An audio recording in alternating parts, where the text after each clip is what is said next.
Hola, soy Marcos. Vi a un hombre multimillonario, un tipo que podía comprar el mundo entero con una llamada, arrodillarse y romperse en 1000 pedazos por el silencio de su propia hija. El dinero, al final, no era más que papel pintado en las paredes de su infierno personal. Es increíble cómo la vida te puede desnudar de esa manera, ¿verdad? ¿Alguna vez has visto a alguien así, a un gigante derrumbarse por dentro? Antes de contarte cómo un simple y viejo acorde de guitarra lo cambió absolutamente todo en esa habitación, comenta aquí desde dónde me estás viendo, y, si te llegan estas historias, suscríbete al canal. Créeme, no querrás perderte lo que sucede cuando el poder y el dinero se rinden ante algo que no pueden explicar ni comprar. La historia que te voy a contar es la de Ricardo. Yo trabajaba para él, más como un asistente personal que como otra cosa, y presencié su caída. El conflicto no era con un rival de negocios ni con el mercado. Su enemigo era un silencio denso y pesado que se había instalado en la suite más cara de un hospital privado de élite. Allí, en una cama rodeada de la tecnología más avanzada que el dinero puede pagar, yacía su única hija, Sofía. Con solo 16 años, llevaba meses en un coma profundo después de un accidente que nadie entendía del todo. Ricardo, el hombre que movía hilos en continentes enteros, pasaba sus días mirando un monitor que pitaba con una monotonía cruel, un recordatorio constante de su absoluta y total impotencia. El ambiente en esa habitación era asfixiante, por fuera todo era lujo y pulcritud, paredes blancas, luz artificial que imitaba al sol, sábanas de un hilo carísimo. Pero por dentro, era una tumba, una jaula de oro donde la esperanza se había evaporado hacía mucho tiempo. Recuerdo ver a Ricardo sentado en un sillón de diseño durante horas, sin moverse, con la mirada perdida en el rostro pálido de Sofía. Ya no era el magnate imponente de las reuniones, era solo un padre devastado, consumido por una culpa que le roía el alma. Una culpa silenciosa por todas las horas que no le había dedicado, por todas las conversaciones que había pospuesto por cerrar un trato más. Ese dolor era más palpable que cualquier informe médico. Los médicos y las enfermeras entraban y salían con una profesionalidad casi robótica. Eran amables, sí, pero sus ojos delataban la verdad. Para ellos, el caso de Sofía estaba cerrado. Ofrecían cuidados paliativos, mantenían el cuerpo funcionando, pero habían renunciado al alma. Le daban a Ricardo informes llenos de datos técnicos, de cifras y parámetros, pero nunca una palabra de esperanza real. Se habían acostumbrado a la tragedia de esa suite, a la presencia fantasmal de ese padre que se negaba a irse. El aire estaba cargado de una resignación fría, de la certeza científica de que no había nada más que hacer. Y esa certeza era, para Ricardo, una tortura diaria, un eco constante de su fracaso como padre y como hombre. A veces, en mitad de la noche, cuando el hospital se quedaba en un silencio casi total, lo veía acercarse a la cama, no le hablaba, no la tocaba. Solo la miraba, y en su rostro se dibujaba una tormenta de recuerdos y arrepentimientos. Yo sabía que estaba reviviendo cada cumpleaños que se perdió, cada función escolar a la que no fue, cada llamada que ignoró. Se torturaba pensando que la soledad de Sofía, esa soledad que él mismo había construido con su ausencia, podría haber tenido algo que ver con el accidente. Su imperio, sus millones, todo lo que había construido con tanto esfuerzo, se sentía ahora como un castillo de arena frente a la inmensidad de su dolor. Su poder se había vuelto una broma macabra. Los días se convirtieron en semanas, y las semanas en meses. La rutina era desoladora. El sol entraba por la ventana, iluminaba el polvo que flotaba en el aire y se marchaba, dejando la habitación en penumbra. Nada cambiaba. El pitido de las máquinas seguía su ritmo implacable. El rostro de Sofía permanecía sereno e inalcanzable, y la figura de Ricardo se encogía un poco más cada día en su sillón. La esperanza no es que se hubiera perdido, es que se había convertido en una palabra extraña, un concepto de otro mundo. Todo parecía sentenciado, congelado en un bucle de tristeza estéril. Nadie, absolutamente nadie podía imaginar que la respuesta no llegaría en una jeringuilla ni en un monitor, sino en las cuerdas de una vieja guitarra española. Los días eran todos iguales, una fotocopia gris y desoladora de la anterior. La rutina en esa suite era un veneno lento que se filtraba por las paredes. Por la mañana, una enfermera de turno de noche, con el cansancio dibujado en el rostro, le daba a Ricardo un informe sin novedades. Luego llegaba el desayuno, que él nunca tocaba, Se sentaba en ese sillón de cuero, que ya tenía la forma de su cuerpo derrotado, y miraba. Miraba el monitor, miraba el rostro de cera de su hija, miraba por la ventana el mundo que seguía girando sin ella. El sol entraba, proyectaba sombras largas en la habitación y luego se iba, dejándolo a solas con las luces artificiales y el sonido rítmico de la máquina de respiración. La esperanza no era algo que se hubiera perdido, simplemente se había evaporado, como el agua en un desierto. Ricardo se había aislado por completo. Había dejado de responder a las llamadas de sus socios, de sus pocos amigos, incluso de su propia hermana. El mundo exterior, ese mundo que él había dominado con puño de hierro, ya no le interesaba. Se había convertido en un ermitaño en su propia jaula de oro. Recuerdo que los primeros meses intentaba mantener las apariencias, revisaba informes en su tableta, daba órdenes por teléfono. Pero poco a poco, esa fachada se fue desmoronando hasta que no quedó nada. Su móvil, antes el centro de su universo, ahora acumulaba polvo en un cajón. Su poder se había revelado como una ilusión. Y la constatación de esa impotencia lo había vaciado por dentro, dejándolo como un cascarón hueco, un hombre sin propósito más allá de velar un cuerpo sin alma. Fue una tarde de martes, gris y monótona como todas las demás, cuando apareció. No sé cómo entró ni cómo burló la seguridad que Ricardo había puesto en la planta. Simplemente, estaba allí. Un anciano de espalda encorvada, con una ropa humilde pero limpia y unas manos curtidas por el trabajo o por los años. Llevaba una funda de guitarra vieja y gastada, de esas de tela negra que se cierran con una cremallera. Se detuvo en el umbral de la puerta, sin hacer ruido, y miró la escena con una serenidad que chocaba brutalmente con la atmósfera cargada de la habitación. No había curiosidad en su mirada, sino una especie de reconocimiento, como si supiera exactamente dónde estaba y por qué. Su presencia silenciosa fue como una piedra arrojada a un estanque en calma. Ricardo tardó unos segundos en darse cuenta de que no estaban solos. Cuando levantó la vista y lo vio, su rostro se contrajo en una máscara de irritación. Estaba a punto de gritar, de llamar a seguridad, cuando el anciano habló. Su voz era suave, pero tenía una resonancia profunda que pareció absorber todos los demás sonidos de la habitación. «Buenas tardes», dijo con una simpleza abrumadora. «Tengo una canción para su hija, su alma me la pidió». La primera reacción de Ricardo fue una risa seca, amarga, casi un ladrido. ¿Un loco? ¿Un charlatán que venía a aprovecharse de su dolor? La rabia le subió por la garganta, una rabia fría y afilada. ¿Quién demonios es usted, y cómo ha entrado aquí? Fuera de aquí ahora mismo o llamo a la policía. El anciano no se inmutó, no se movió ni un centímetro. Su mirada tranquila se mantuvo fija en Ricardo, sin miedo, sin súplica, solo con una certeza que resultaba completamente desconcertante. No intentó defenderse ni dar explicaciones, simplemente esperó, y en ese silencio tenso, algo se rompió dentro de Ricardo. Quizá fue la absoluta desesperación, el haber tocado fondo de una manera tan brutal que ya nada importaba.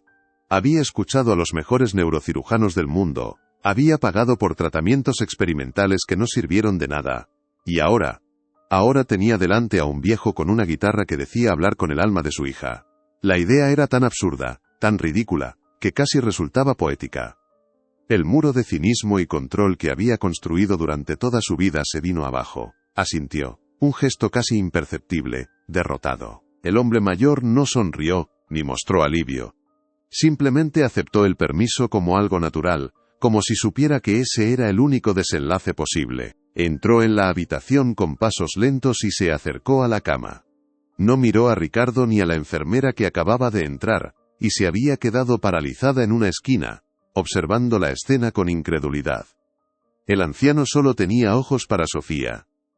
Dejó la funda en el suelo, la abrió con un cuidado reverencial, y sacó una vieja guitarra española, con la madera llena de cicatrices, arañazos y el brillo del uso constante. Se sentó en una silla junto a la cama, acomodó el instrumento en su regazo, y posó los dedos sobre las cuerdas. El silencio en la habitación se volvió denso, sagrado. El mundo entero pareció contener la respiración, esperando el primer acorde. Y entonces, el primer acorde llenó la habitación. No fue un sonido fuerte ni dramático, sino una nota limpia, profunda y melancólica, que pareció absorber el pitido de las máquinas y el zumbido del aire acondicionado. Fue como si el tiempo mismo se detuviera.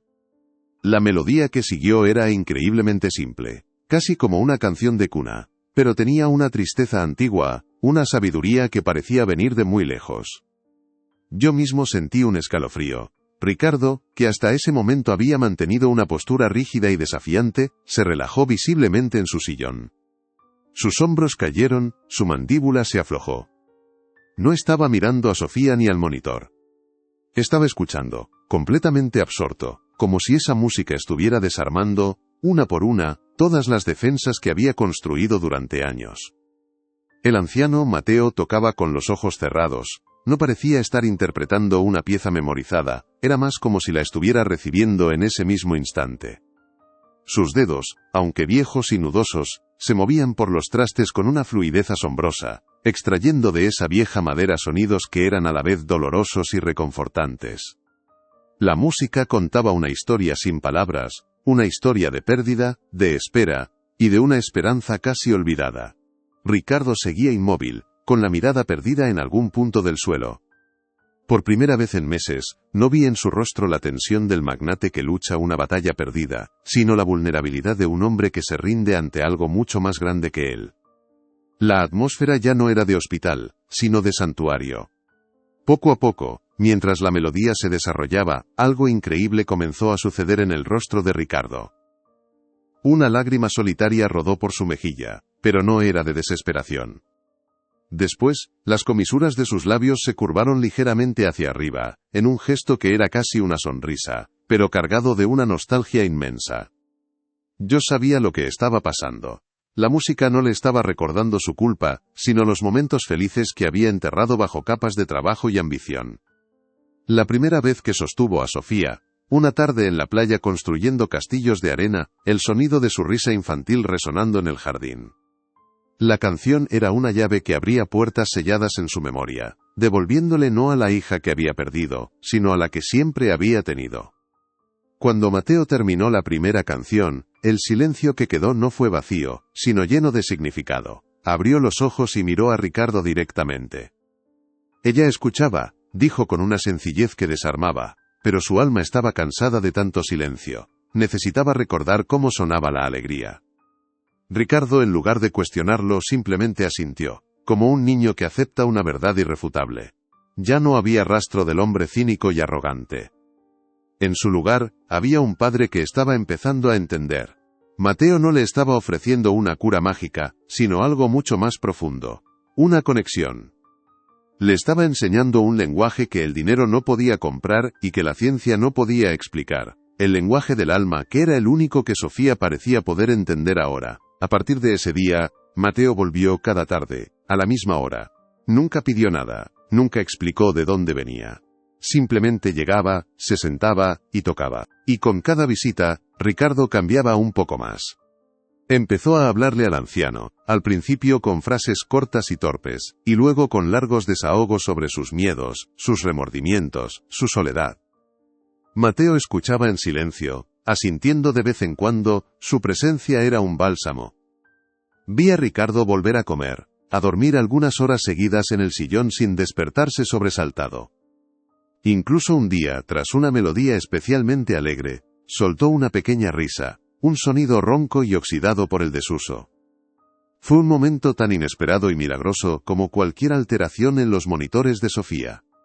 La conexión entre ellos se hizo extraña y profunda. A veces, Mateo parecía saber lo que Ricardo estaba pensando antes de que lo dijera. Un día, Ricardo estaba recordando en silencio un viaje a la montaña con Sofía cuando era pequeña.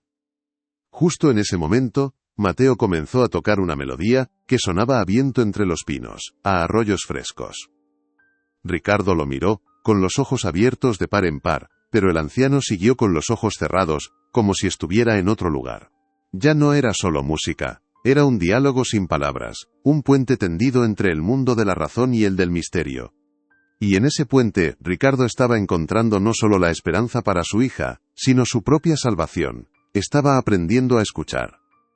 Fue a la tercera tarde de visitas de Mateo cuando ocurrió el primer síntoma inexplicable, algo que ni el escepticismo más férreo podía ignorar. Mientras el anciano tocaba una melodía suave y repetitiva, casi hipnótica, una de las máquinas que monitorizaban las funciones vitales de Sofía dejó de emitir su habitual y alarmante pitido intermitente. El ritmo de su corazón, que durante meses había sido errático y dependiente de fármacos, se estabilizó en una línea casi perfecta, tranquila y constante. Ricardo, que había aprendido a interpretar esos gráficos como un oráculo de su desgracia, se levantó de un salto y se acercó a la pantalla. Sus ojos, inyectados en sangre, pasaron del monitor al rostro de Sofía, y de vuelta al monitor. No había alegría en su cara sino una conmoción pura, una incredulidad tan profunda que parecía dolorosa. Las enfermeras fueron las primeras en verbalizar lo que todos pensábamos. Entraron para la revisión rutinaria y se quedaron paralizadas frente a los monitores. Recuerdo a una de ellas, una mujer mayor y experimentada llamada Carmen, revisar las conexiones de los electrodos 3 veces, convencida de que era un fallo del equipo. Murmuraba para sí misma, negando con la cabeza. Llamó a un técnico, que confirmó que todo funcionaba a la perfección.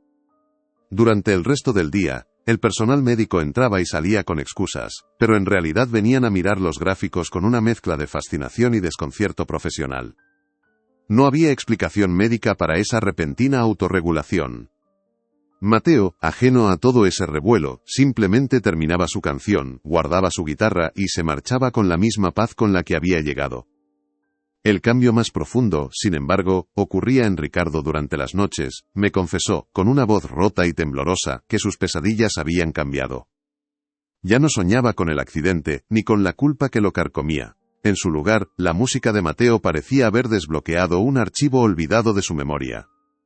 Soñaba con Sofía de niña, con detalles increíblemente vívidos. El olor de su pelo después de un baño, el sonido exacto de su risa cuando le hacía cosquillas. Una conversación sobre las estrellas en una noche de verano.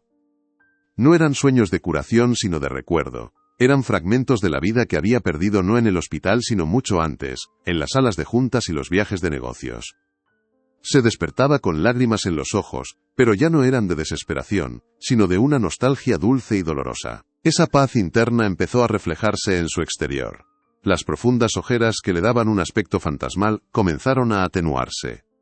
Un día, por primera vez en meses, me pidió que abriera las persianas por completo, dejando que la luz del sol inundara la habitación, algo que hasta entonces había evitado como si le quemara.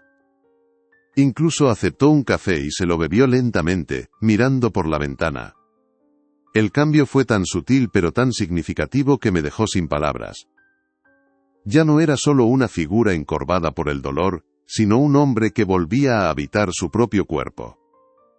Su presencia en la habitación dejó de ser una sombra para convertirse en la de un padre que esperaba, no con la angustia de antes, sino con una serenidad expectante que había aprendido del anciano músico. Pero la revelación más impactante, la que rompió por completo las barreras de la lógica, llegó una semana después. Mateo comenzó a tocar una melodía que yo no había oído antes, una pieza con notas más complejas y un aire casi festivo. Al tercer compás, Ricardo se quedó rígido en su sillón. Su rostro palideció y me miró con los ojos desorbitados, como si hubiera visto un fantasma. «Esa canción», susurró con la voz ahogada. «Es imposible». Me explicó que era una nana, que su difunta esposa había inventado para Sofía. Una melodía secreta que solo ellos 3 conocían en el mundo. Nunca fue escrita, nunca fue grabada. Era un tesoro familiar enterrado con su mujer. Y ahora, un anciano desconocido la estaba tocando nota por nota junto a la cama de su hija. A partir de ese día, el aire en la suite se electrificó. Ya no era solo un espacio de dolor y espera, sino un lugar donde lo imposible se había vuelto tangible. La rutina de las visitas de Mateo se convirtió en un ritual sagrado. Las enfermeras a menudo se quedaban de pie junto a la puerta, escuchando en silencio, con una expresión de reverencia en sus rostros. Ricardo ya no se sentaba en su sillón, sino en una silla junto a Mateo, como un discípulo atento. No hablaban, no era necesario. El diálogo se tejía con las cuerdas de la guitarra, en las melodías que parecían viajar desde un lugar desconocido directamente al corazón de esa habitación. Todos sentíamos que no estábamos esperando un milagro, sino presenciándolo en cámara lenta, conteniendo la respiración ante lo que estaba por venir. La conmoción que sintió Ricardo al escuchar esa nana fue tan brutal que casi lo tira de la silla. No era sorpresa ni asombro, era un terror helado que le subía por la espina dorsal. Esa melodía era el santuario más íntimo de su familia, un secreto enterrado con su esposa. Que un extraño la conociera era una profanación, una violación de su duelo. Su mente, entrenada para encontrar patrones y soluciones lógicas, se cortocircuitó. ¿Cómo era posible? ¿Quién era realmente ese hombre? La idea de un simple charlatán se desvaneció, reemplazada por un miedo mucho más profundo y primitivo. Por primera vez en su vida, se enfrentaba a algo que no solo no podía comprar, sino que ni siquiera podía empezar a comprender. La habitación, antes un refugio de esperanza, se convirtió de repente en el escenario de un misterio aterrador. Al día siguiente, Ricardo no pudo soportarlo más. La duda lo estaba devorando por dentro. Con manos temblorosas, hizo una llamada que no había hecho en años, a un investigador privado de la vieja escuela, un hombre discreto y eficiente que le había resuelto algunos problemas en el pasado. Se sentía ridículo, casi avergonzado, al darle las instrucciones. Se llama Mateo, es un anciano, toca una guitarra española, aparece cada tarde en la planta 17. No sé cómo entra, quiero que sepas todo sobre él, de dónde viene, quién es su familia, dónde vive, todo, pero sobre todo, quiero que seas invisible. Nadie y mucho menos él, puede saber que lo estamos investigando. Colgó el teléfono sintiéndose como un traidor, como si estuviera intentando aplicar la lógica a un milagro, profanando algo sagrado con su desconfianza. La respuesta del investigador llegó 48 horas después, y no hizo más que espesar el misterio. El hombre sonaba genuinamente desconcertado por teléfono. Señor, es lo más extraño que he visto en mi carrera. No hay ningún registro de un tal Mateo entrando o saliendo del hospital. Mis hombres han revisado las grabaciones de seguridad de toda la semana. A la hora que usted me indicó, las cámaras de ese pasillo sufren una especie de interferencia leve, una distorsión de imagen que dura casi una hora. Se ve a la gente pasar, pero a él no, es como si no estuviera allí. Hemos preguntado al personal de seguridad, a las enfermeras de otras plantas. Nadie lo ha visto entrar o salir. Para el sistema, ese hombre es un fantasma. Ricardo sintió un escalofrío. La explicación lógica se alejaba cada vez más, dejándolo solo con lo imposible. Frustrado y más asustado que nunca, Ricardo supo que la respuesta no estaba fuera, sino dentro de su propia historia. Esa noche, en lugar de quedarse en el hospital, fue a su casa, a esa mansión fría y silenciosa que había evitado durante meses. Subió al desván, un lugar que no había pisado desde la muerte de su mujer. El aire olía a polvo y a recuerdos sellados. Abrió un viejo baúl de madera, el que contenía las cosas de ella, libros, cartas, pequeños objetos sin valor monetario pero cargados de significado. Buscaba a ciegas, sin saber qué, movido por una intuición desesperada. Cada objeto que tocaba era una punzada en el corazón, un recordatorio de la vida que había dejado escapar entre los dedos por perseguir el éxito. Estaba buscando una conexión, una pieza que le diera sentido al rompecabezas imposible de Mateo. Y entonces la encontró. Dentro de una pequeña caja de música que solía estar en la mesita de noche de su esposa, había un sobre amarillento. Dentro del sobre, una única fotografía en blanco y negro, ligeramente descolorida por el tiempo. La imagen mostraba a su mujer, mucho más joven, radiante, sentada en el banco de un parque. A su lado, con una guitarra española apoyada en las rodillas, había un joven de mirada melancólica y sonrisa tímida. Ricardo contuvo el aliento. El rostro era más joven, sin las arrugas profundas que marcaban al anciano del hospital, pero no había duda. Los ojos, la forma de sujetar la guitarra, la serenidad que emanaba, era él, era Mateo. El corazón le empezó a latir con una fuerza desbocada. ¿Qué significaba aquello? ¿Cómo podía su mujer conocer a ese hombre? Con manos temblorosas, le dio la vuelta a la fotografía. En el reverso, la caligrafía elegante y familiar de su esposa contaba la historia. Mateo. El alma más pura que he conocido. Me enseñó los acordes de nuestra canción justo antes de irse. Ojalá encontrara la paz. Y debajo, una fecha de hacía más de 30 años. De repente, un recuerdo olvidado le golpeó como un rayo. Una historia que su mujer le había contado al principio de su relación. Una historia a la que él apenas había prestado atención. Hablaba de un amigo de la infancia, un músico increíblemente talentoso llamado Mateo, que había muerto en un accidente de coche pocas semanas antes de que ellos dos se conocieran. La verdad lo golpeó con la fuerza de un tren de mercancías, una verdad tan imposible y aterradora, que le robó el aire de los pulmones. Ricardo se quedó de pie en medio del desván, con la fotografía en la mano, mientras el mundo que conocía se desmoronaba a su alrededor. Mateo no era un extraño. No era un curandero ni un loco. Era un espíritu. El fantasma del amigo de su mujer, el compositor original de La Nana Secreta, había vuelto del más allá. Había cruzado el velo que separa la vida de la muerte por una razón que ahora parecía terriblemente clara. Cumplir una promesa, terminar una canción, cuidar del alma de la hija de la mujer que había sido su amiga. La presencia del anciano en el hospital dejó de ser un consuelo para convertirse en una manifestación sobrenatural que helaba la sangre. Ya no se trataba de un milagro. Se trataba de algo mucho más antiguo y poderoso. Y esa tarde, cuando volviera al hospital, ya no vería a un hombre, sino a un mensajero de la muerte. O de la vida. Ya no lo sabía. Aquella tarde, Ricardo volvió al hospital como un hombre distinto. Ya no era el magnate cínico ni el padre esperanzado, sino un alma en vilo, un hombre que había mirado por el ojo de la cerradura del otro mundo, y no podía borrar la imagen. Llevaba la fotografía en el bolsillo de la chaqueta, y el papel arrugado parecía quemarle la piel. No esperó a que Mateo llegara a la cama de Sofía. En cuanto el anciano cruzó el umbral, con su serenidad habitual, Ricardo se interpuso en su camino. Su cuerpo temblaba, pero su voz, aunque un susurro ronco, estaba cargada con el peso de una pregunta imposible. «No te acerques más», dijo, y la orden sonó más a súplica que a amenaza. «Antes tienes que decirme quién eres de verdad». Sacó la fotografía con mano temblorosa y la sostuvo frente al rostro del anciano. La imagen de su mujer sonriendo junto a un joven Mateo parecía un fantasma en sí misma. «Mi mujer, ella te conoció. Escribió esto», dijo, señalando el reverso. «Escribió que estabas muerto, que moriste hace más de 30 años». La acusación flotó en el aire cargado de la suite, tan densa y real como el olor a antiséptico. Mateo no pareció sorprendido. Su mirada se posó en la fotografía con una melancolía infinita, una tristeza suave que parecía abarcar décadas. No negó nada. Simplemente miró a Ricardo a los ojos y dijo con su voz tranquila: «Hay promesas que ni el tiempo ni la muerte pueden romper, Ricardo, y yo le hice una a ella».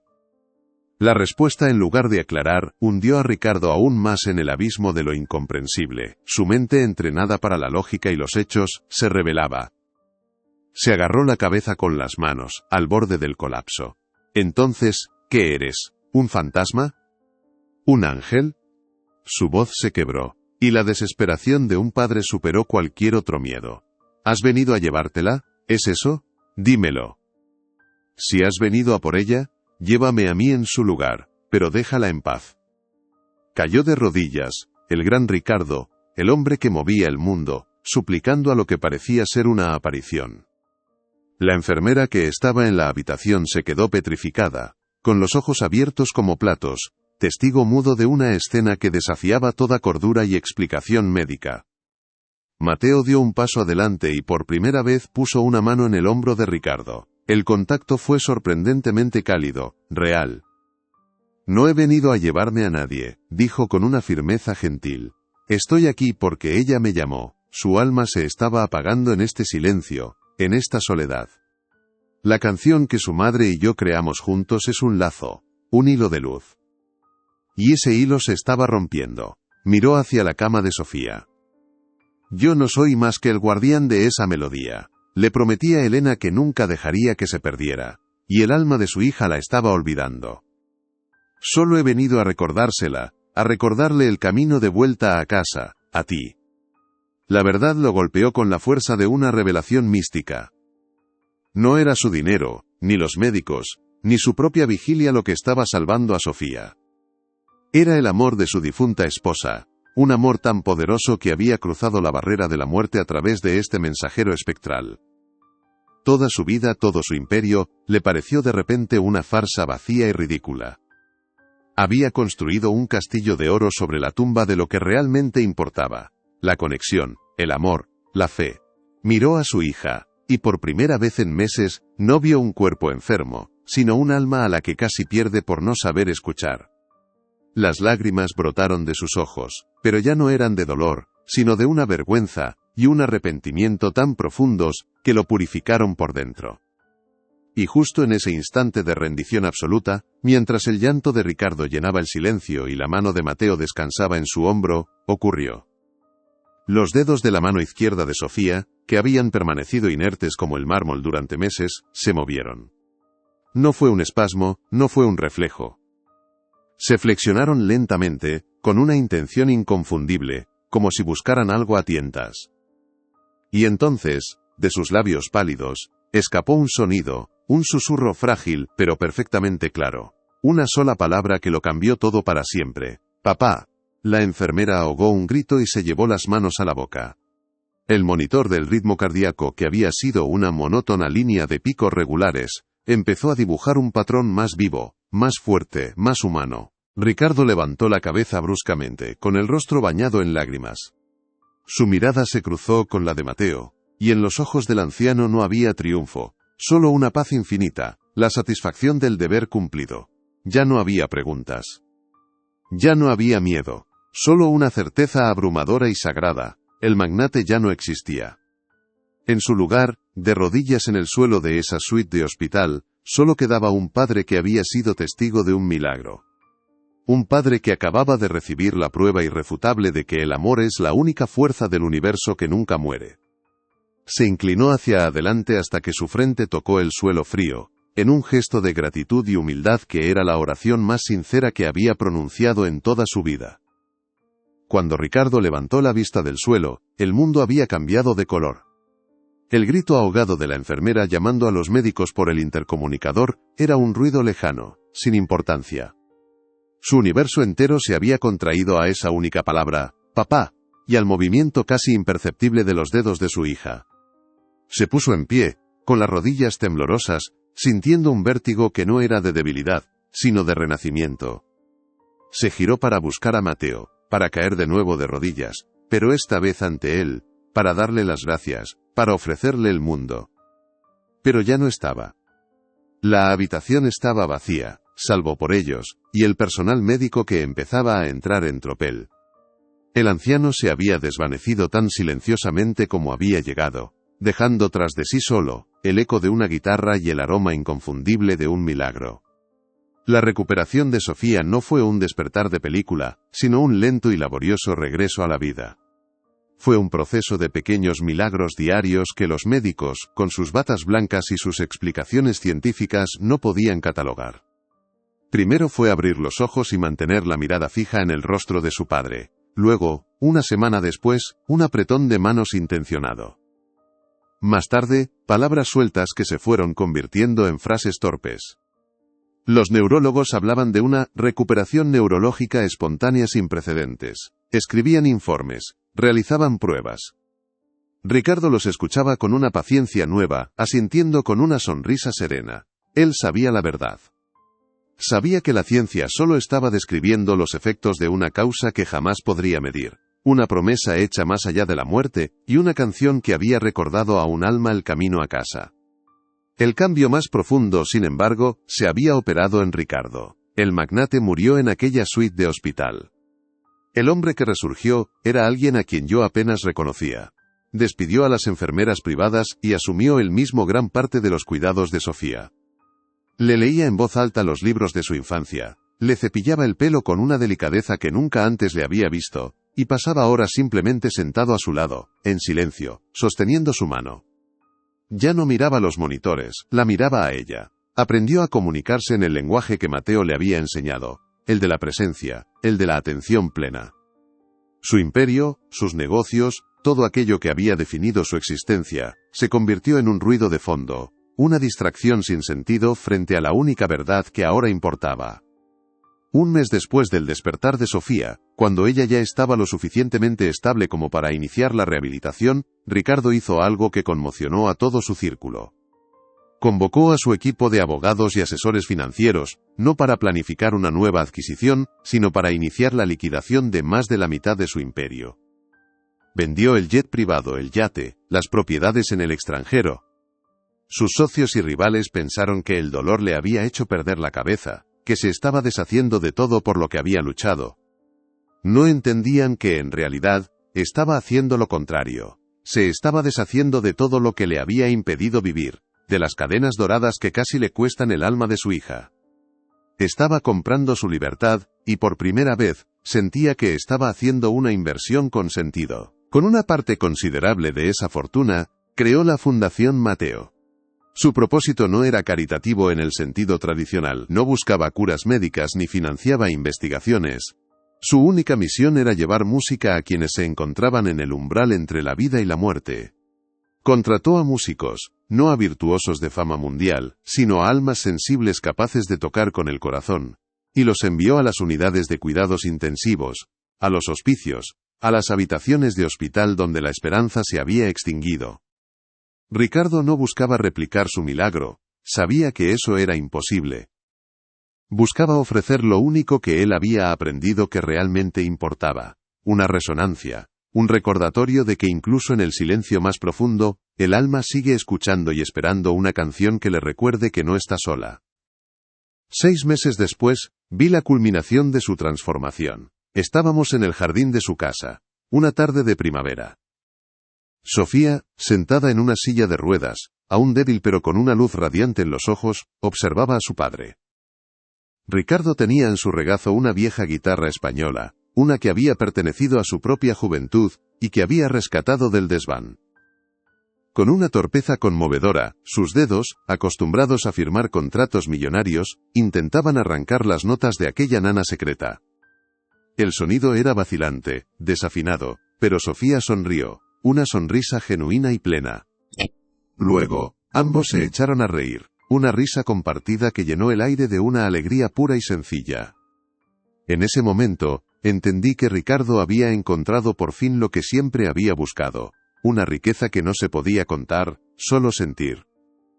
Ricardo nunca volvió a buscar a Mateo, nunca intentó encontrar una explicación lógica a lo que había sucedido. Guardó la vieja fotografía en blanco y negro en su cartera, no como una prueba, sino como un recordatorio sagrado. Comprendió que el anciano no era una persona a la que se pudiera encontrar en un mapa, sino una lección que debía vivir cada día. El misterio de su identidad y su origen dejó de ser una pregunta angustiosa para convertirse en una fuente de fe. La verdadera curación, la que yo presencié, no fue solo la de Sofía volviendo a la vida, sino la de Ricardo aprendiendo a vivirla. Aceptó que hay puertas que la razón no puede abrir, y canciones que solo el corazón puede entender, y en esa rendición, finalmente, encontró la paz. Si conoces a alguien que necesita escuchar esta historia, por favor comparte este vídeo con esa persona. Y no te olvides de suscribirte para más relatos como este. Gracias por escuchar.